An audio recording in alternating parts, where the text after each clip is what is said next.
The 2021 May Virtual Southern Conference. Leadership and You, Sara Morse. It is my pleasure to introduce Sara Morse and Bill Riddle. Sara is a USPTA Elite Pro with over 20 years experience and has served as the director of tennis at two prestigious clubs. She also currently serves as the executive director of the USPTA Southern California Division. She's an instructor in and the creator of the USPTA Leadership Academy. Welcome, Sara. Thank you. I'm so happy to be here. Bill Riddle is a USPTA Master Pro and PTR Pro. He has extensive experience as a director of tennis and a college coach. He also has presented nationally and internationally. He's a USPTA Southern board member at large and has won numerous awards through the years, most recently this year as the Allen Henry Southern Pro of the Year. Welcome, Bill. Thank you, Kevin. Sara, thanks for being on here with us. You and I talked a little bit about what the presentation would look like in the topic of leadership, and all the components that go with leadership are very, very important. But before we dive into that, give us a little bit about kind of your background as a leader and kind of walk us through that. Sure. So, I started my career like probably most of us did, teaching as an assistant pro at a club. And I was lucky enough early on to surround myself with some really, really good people, some good leaders in the industry. And, that's really how I started to gain some momentum with my, leadership roles. I was at Phoenix Country Club for several years and worked with Jack McCalco, who had been there by the time he retired, 39 years as the director of tennis. So I was pretty fortunate, I think, to be able to learn a lot from Jack. And by the time I stepped in as the director of tennis there, I felt like I really had a good understanding and a good grasp of what it took to really step into that role as director of tennis at a club that size. So I was at Phoenix Country Club for 9 years and then moved on to a really nice club in San Diego. I was at the Bridges at Rancho Santa Fe for a time as the director of tennis and recreation there. And same thing, I think just, being able to surround myself with good people and to really focus on that continuing education along the way has been super helpful for me. Well, you were instrumental in the startup and kind of the leadership academy that USPTA has put together. For those who maybe don't know what the Leadership Academy is or haven't heard of it, or they live under a rock or they're from Arkansas, just walk us through that. Sure. Arkansas is a great place, I hear, by the way. I know. Yeah. Anyway, the Leadership Academy kind of came to fruition a few years ago. A team of us, the current team now, Faisal, Hassan, Jose Pastrello, and AJ Pant, along with Alan Cutler and myself, started to kind of speak out loud about needing something along the lines of a leadership academy, of what is the Leadership Academy now, and how could we put that together. And we kind of envisioned having an MBA style program and having that work over, 3 days, 3 or 4 days. And as we talked, it was, okay, what do we want to focus on here? And the focus became that we wanted to put a program together for tennis professionals who were maybe wanting to step out of that role of the daily grind of being on the court all of the time and to move into more of a leadership role, whether that be a director of tennis, a general manager, a multi-departmental manager, and what were the skills necessary to get to that place? And how could we put that together in a format that was usable for tennis pros? So that's how it started. That's how the conversation started. And we spent the better part of a year working on that and really trying to whittle down what are the most important skills and how can we teach those in a classroom setting so that people can take that back and now put that into play. So that's how the Leadership Academy really started and became what it is now. Right. And so before the pandemic, you were able to get several of those in-person workshops and meetings off the ground. Give us some feedback as to, some of the things you guys learned from the first few, and then kind of where it might be headed now that we're coming out of the pandemic and hopefully getting back together live and in person. Oh my gosh, fingers crossed that that's sooner than later, right? We're all anxious to kind of get out of this Zoom world that we're living in right now and back into a spot where we can really be in person and kind of utilize that energy that you get from being in in-person conferences. That being said, yep, we were able to get a few of the leadership academies off the ground over in Lake Nona, which was fantastic. And our goal was always to keep those a little bit smaller. 40 people max is what we wanted to strive towards, so that we could still have that small group feel and really have a lot of interaction within the 3 days that we are, working together with whoever the team is at the time. So looking forward, we'd like to get those back off the ground as quickly as we can. And now we've got some good news, obviously, to look forward to with the World Conference coming up, and we're going to be in person there in Vegas. So it's our hope that we can be back on the ground and together in person in 2022. That being said, we really, tried to focus on making sure that it wasn't just us standing up there teaching and lecturing and showing one slide after another. We really wanted the Leadership Academy to be interactive, and we really wanted to have the group participate and make sure that there were, a lot of really good conversations that could be had in that room. And I think that we were able to achieve that in the times that we've met thus far. Now, fast forward to 2020 and the pandemic, we have broken it down a couple of times and taught portions of the Leadership Academy on these virtual conferences, which have been successful. And it's been good to see that we can take pieces of that and break it down and teach it here and there. So that's been kind of a development that we didn't really see happening when we put this together, but it's kind of evolved that way. And so if someone's interested in the Leadership Academy, before we kind of dive into the meat of this presentation, for those that are interested in it, is there a process to get into that group of 40 and kind of maybe talk to us a little bit about that selection and what that looks like? Right. Well, so what we've done in the past and what I think has worked well and will continue to do as long as it's working is that when we do open up the Leadership Academy dates, it's the first people that sign up. And if we reach capacity, that's fantastic. Then we would put people on a wait list from there. But we are not going over 40 people. Again, we really felt like it was more impactful if we could keep that group size small and manageable. Do you know what I'm saying? So right. The process is easy. Once people see that registration is open, you just be able to register online just like you would for the Southern Conference or any other educational event that we had going on. Okay. And not just in tennis, because you've had a wide variety of experiences and seeing a lot of the country with USPTA divisions. What are some of the things, like key elements, that great leaders have or that you have found that they may have or possess, not just in tennis, but like anything that's out there, any field? What are some of those key elements?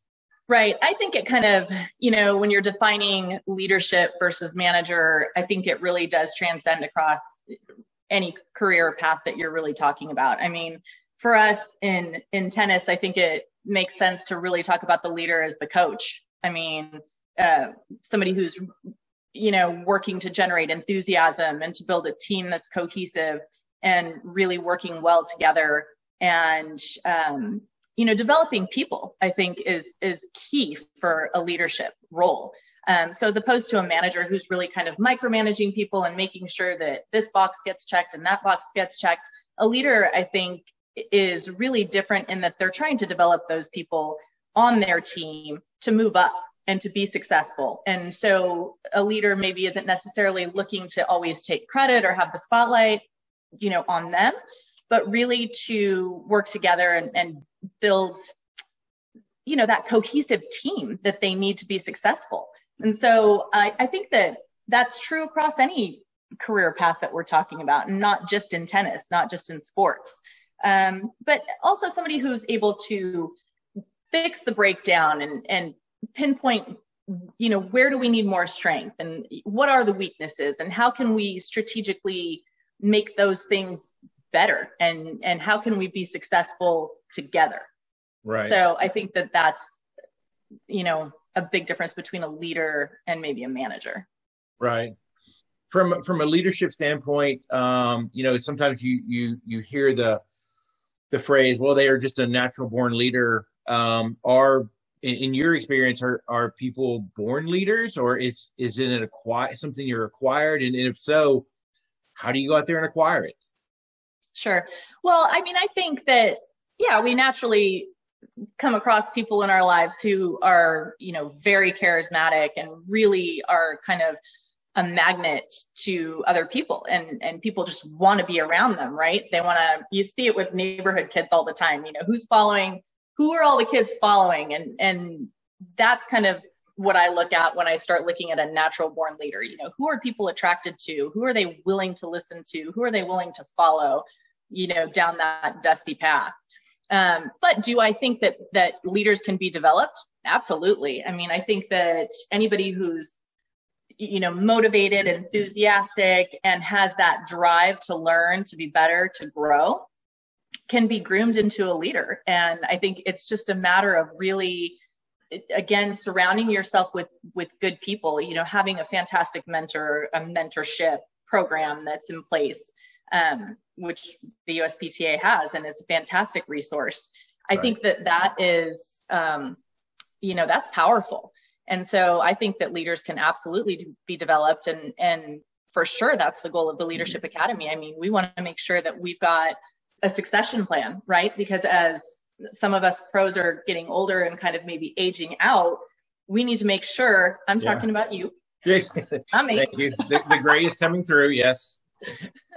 We want to make sure that we have a succession plan in place, right? So that these younger pros who are coming in, who are enthusiastic, who are energetic, that we have the ability to pass on these skills and the skill sets and pass the baton. And we have to be able to do that. So I think that this is a great opportunity for that to happen. Well, I mean, this next question is a little bit off of our script that we talked about and some of the points, but I want to go back to Alan Jensen's presentation earlier today when we talk about diversity and inclusion, and yourself that at all the divisions, at the division level, the state levels, we're always looking for that next state president, that board member, the people, we want to get people involved. So give us some of your thoughts on how we can bridge that gap and include people from all walks of life, as well as that younger generation moving in, because you're talking about us getting older and moving out. How do we make this happen?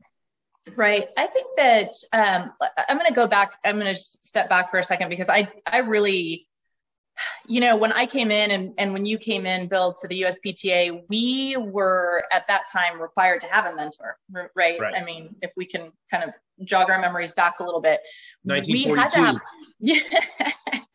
We had to have a mentor to come into the USPTA. We couldn't just say, hey, I want to be a pro. I'm going to come in and test, and that's that. Right. So I think that program, and I think that was invaluable.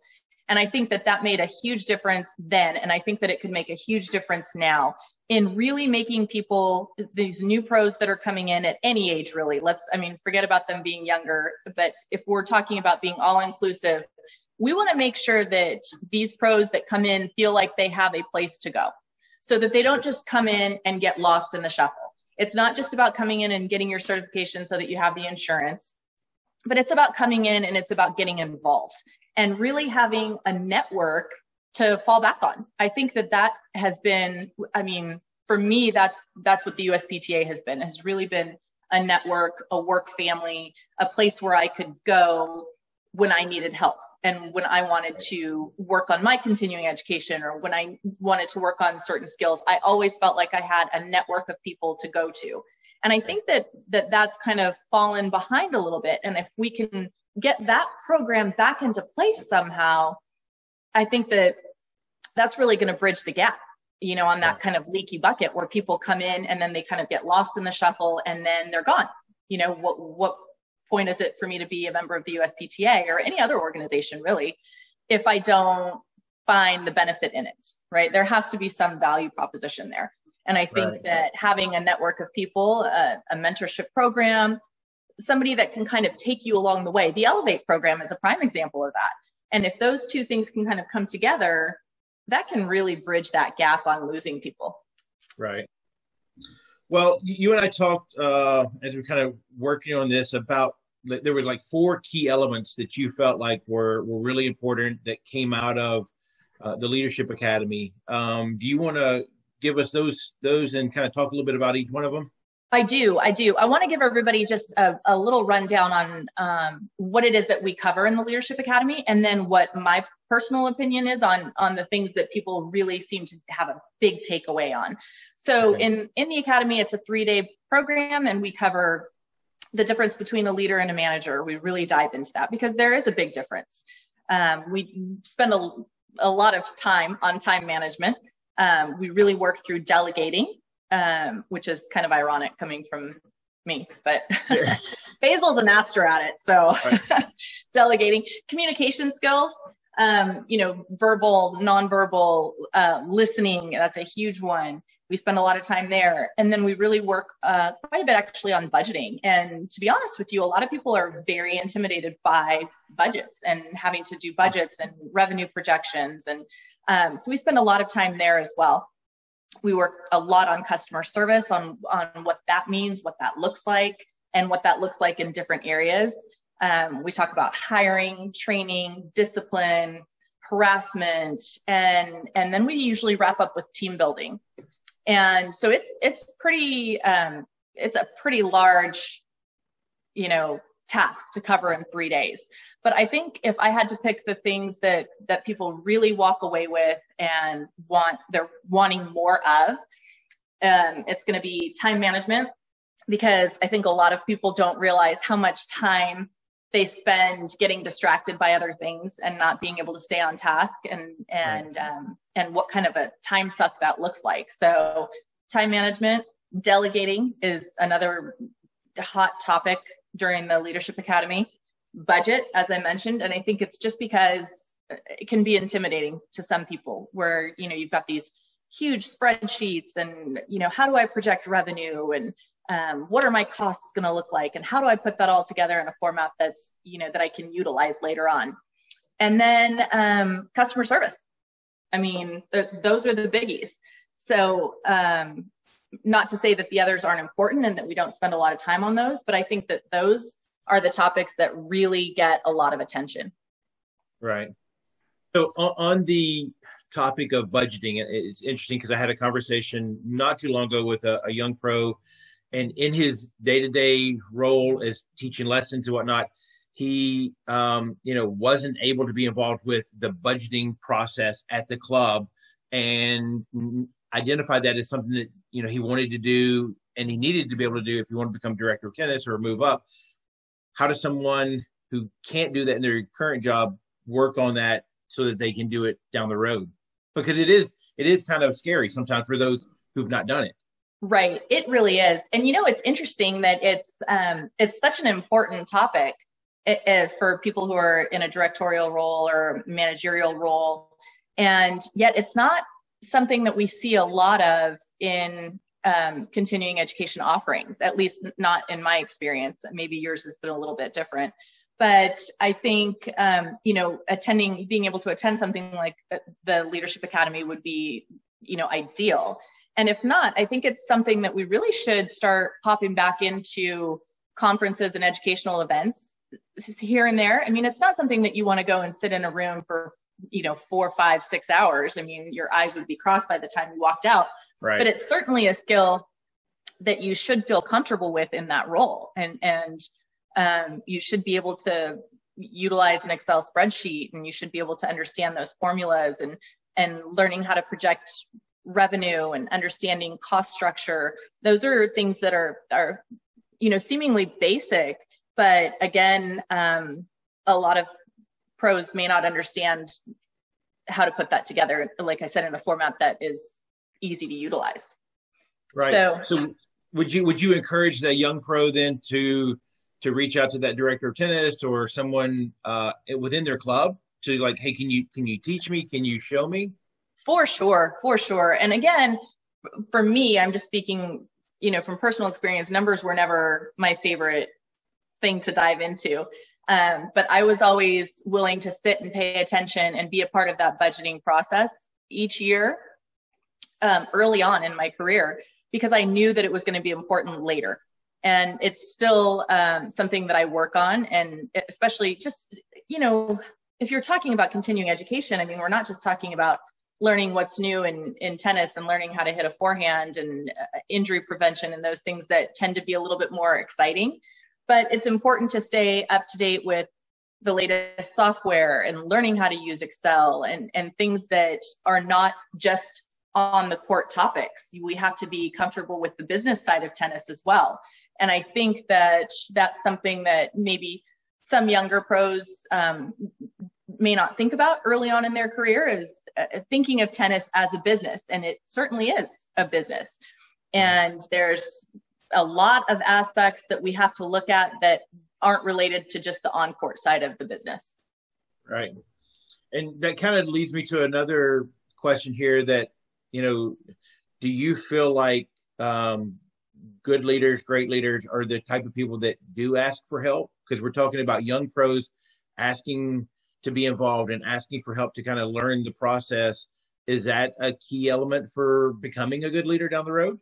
Right. I think that that's really important. And it's not, asking for help isn't showing that it's a sign of weakness. It's not showing that you're less of a pro. It's not showing that you're less of a person.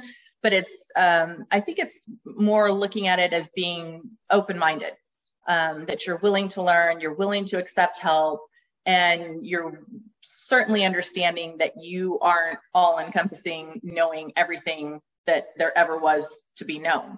And I think that if somebody ever reaches that point where, hey, I don't need continuing education anymore, I've got it, I know all that I need to know, I think that's when you hit a wall and you're kind of done. You're shooting yourself in the foot there. Yeah, those are the people that kind of worry me sometimes when they say they already know everything. So right. So this is a big one. Time management, right? Yes. We're managing our time here because Pat's going to get onto us about running over, but time management as it relates to nowadays, I mean, you've got, a couple of cell phones, 10 different emails, message on every social media app there is. I mean, you could literally spend half a day just replying to people that are reaching out to you. Talking about today, how do you manage your time better? Right. I use a system called, I like to block my time. And to your point, Bill, it's so easy to get sucked into just being in a mode of reacting. And then before you know it, your days are managing you and not the other way around. And if you perform a little time audit, which you would learn about in the Leadership Academy, and I would even give you a little sample of it there. Okay. It blows people's mind on how much time that they waste on things that just are not helping their day become more efficient or more effective or productive. And if you look at that over just one day, and then you look at it over a week, and then you look at it over 2 weeks, people are just floored. They cannot believe how much time that is wasted. So personally, I use something called time blocking. And it works very well for me. And we do teach that in the Leadership Academy. And it's not rocket science, but it is something that you have to train yourself to do, just like anything else. So like I said, turning notifications off on your phone, turning notifications off on your computer, and realizing that as hard as it is, we are not good at multitasking. No matter how good we think we are not. And people are actually very inefficient when they try and multitask. Right. So I think that's something that we really, really try and focus on and hone in on when it comes to time management, is being more efficient with your time, identifying the time wasters, and then learning how to block your time. Okay. Well, we got a question that came through. Dan Stablen wants to know, is TikTok a waste of my time? Oh, Dan State. Is he even part of the Southern Division? No, actually, it wasn't a real question. I just kind of threw that in there to see if I could trip you up. No, Dan, TikTok is not a waste of time. But he did send a message earlier saying, "Hey, good luck with Sara today," and he was excited about being in Nashville also. So yes, he is. Yeah, everyone from California is moving to the South. I know, but you gotta I'm hesitant to tell people when they say, "Oh, where'd you move from?" And I go, California, because I know that all these people in Nashville are like, "Oh, great, here they come again." I got to get these California plates off my car. Well, so if someone maybe couldn't make it to the Leadership Academy, how do they go about learning some of the skills that you're talking about, or that they would get out of the Leadership Academy? Is there books, right. videos, or just like a process? Right. I mean, look, this isn't like earth shattering what we've created here in the Leadership Academy. It's not like this all hasn't been taught before. So what we've done is we've just tried to put this into a format where we've identified what we think are the most important skills to move into a leadership role, and we've put them into one package. That's what we've done. So it's not like this stuff isn't out there all over the place. Tennis right. Resource is a great place to start. The mentorship program is a great place to start. Kevin could give us all the information on that and talk about mentoring from here to 2022. The Elevate program is a great place to go for newer pros. Younger pros, new pros coming into the association. But this is all out there for sure. And I think that just focusing on surrounding yourself with people who are good and who are successful, and who do you want to be like? Do you want to be a director of tennis? Put yourself around people who are in that role. Do you want to be a general manager of a club? Put yourself around people who are in that role, and then really start to branch out. And again, keeping that open mind and looking for opportunities to educate yourself are the way to go. The Leadership Academy isn't the only thing out there. It's just, I happen to think it's really good. And I hope people want to come to it. So we can't wait to get that back in person, again in 2022. But again, this isn't stuff that's, brand new information. It's out there. Before we move on, I'll just mention, if you have questions for Sara, go ahead and type them into the chat box. We're getting kind of close to the end of our time, but we want to make sure we get in any of your questions that are out there. As people are doing that, so in case they don't know what Elevate is, because the name has changed a little bit, the age range has expanded a little bit. Right. What is Elevate? How do they get involved? And kind of what does that look like? Well, so Elevate has evolved, certainly. It started as the U30 program, and it was a way to do exactly what we talked about when we got on early on here. It was a way to get those pros who were under the age of 30, who are just joining the association, and to kind of pull them in and get them involved in the association, so that they wanted to be serve as on a board of directors, and to kind of move their way up and be involved in the association more than just a member. Right. That's evolved, and now it's the Elevate program. And as you said, the age range has changed. So now I think it's, I don't even know if there's an age limit on it anymore.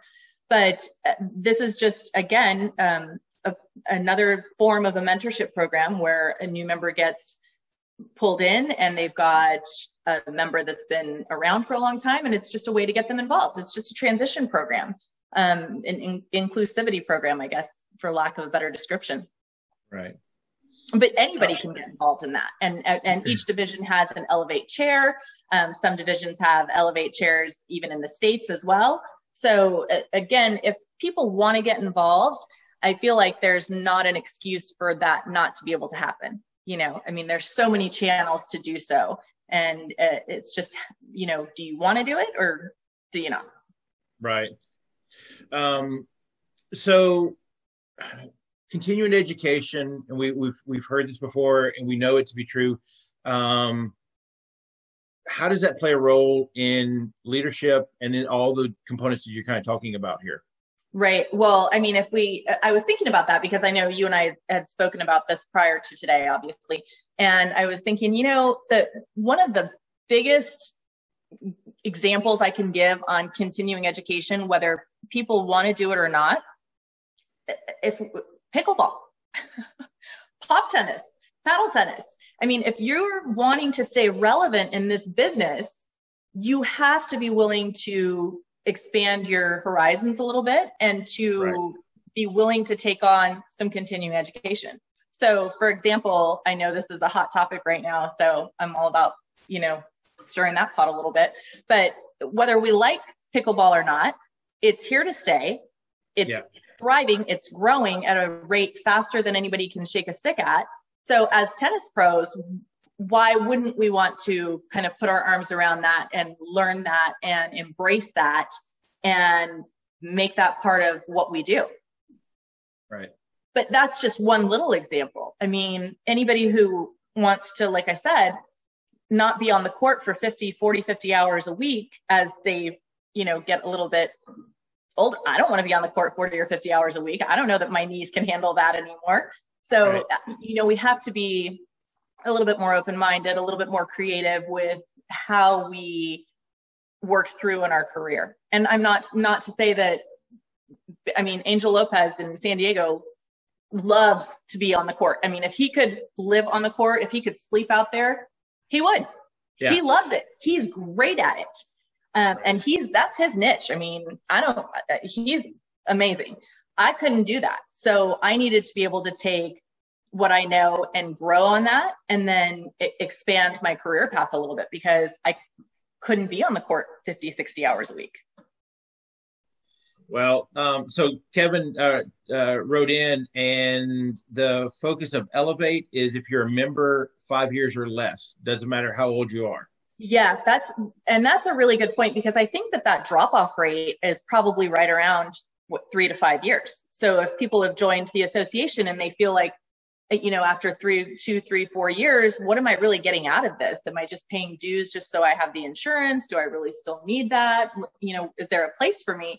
I think that's what that Elevate program is really designed to do. Yes, let's get you involved. There's more than just being just a USPTA member. Look at all this continuing education. Look at all the networking opportunities. The World Conference. This last year alone in 2020, the pandemic was, the good, one good thing, there's few good things I know, but one of the things that came out of it that was positive was the amount of education offerings that came out of each division. And it was because we had the opportunity to do that virtually that we could offer so much, but it was like skyrocketed from any year past on how many education offerings there were and how many participants there were. So that's pretty good. Yeah. It did seem like we really hit a home run this past year across all divisions on the amount of offerings that we had through Zooms and other things like that. But then also just, being able to attend a conference in California that you wouldn't have to fly out to, you get to mix and mingle with some new people. For sure. And we had a good example of that with the Southern California conference 2 weeks ago. And we had people from all over, from different divisions. It felt like a little mini world conference get together because there were people from all different divisions. And it was so nice to kind of see those faces again because it's been so long.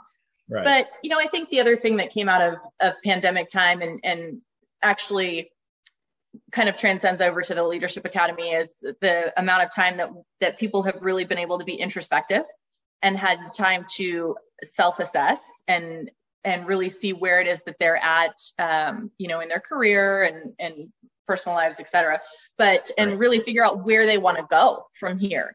And in the Leadership Academy, we spend a lot of time doing that. I think that we really focus on self-assessments, trying to understand what your skill set is, understand where you are, where you're weak, where you're strong, where you'd like to build, and where it is that you really want to go. What path do you want to take? And a lot of critical thinking in those 3 days. So I think that people get a lot out of it. Right. More than just what we're teaching on the slides and what we're teaching in the front of the room, but a lot of introspection and finding out what path it is that they'd like to move forward on. Well, we got about 4 or 5 minutes left. And so one of the last questions here before we open it up to anybody, and remember, you can chime in here with your questions for Sara. From a leadership role, how has the tennis industry changed over, say, the last 5 to 10 years, or maybe even 10 to 20 years? Because it has changed but what are some of those changes you've seen? Well, I think that a lot of clubs, not just country clubs, but tennis and racket clubs are now they're requiring more from their directors. And now it's not just a director of tennis role anymore. Now it's a director of racket sports. Now it's a director of sports. Now it's manager of sports and the spa. So I think, again, back to my point of the continuing education and really having an open mind on what your career path is going to look like, is that we're not just focused on just tennis and what happens out on the tennis court anymore as pros, in director roles or managerial roles. We're focused on the swimming pool, and we're focused on the spa, and maybe even kids care. So we're doing a lot more than just tennis. And so I think that really having a good grasp of what the business side of things looks like will make a huge difference in people's ability to be successful in those roles, as opposed to just focusing on how to hit a forehand, how to hit a backhand, how to fix somebody's serve.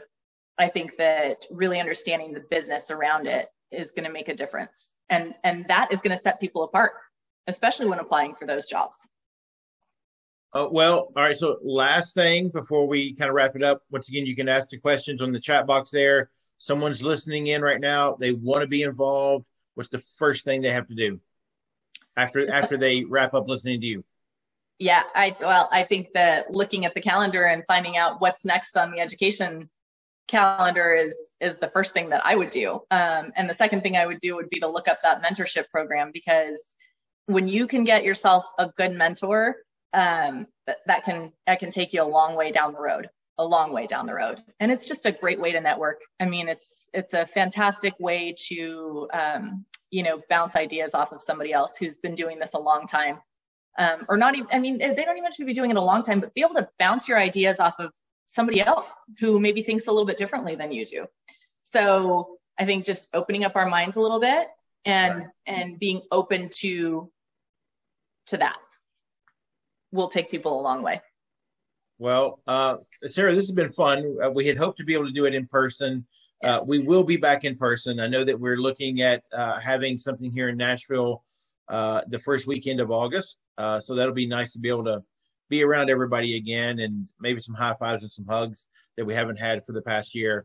One of the things, let's see, we were going to do a giveaway, so you need to stay with us. Those that are online here with us, Pat will be back on in a moment. And then Kevin says there's a deadline to be a mentor program is May 23rd. So if you're looking for the application, it's coming up pretty soon. So if you would like to be a mentor or a mentee, then be on the lookout.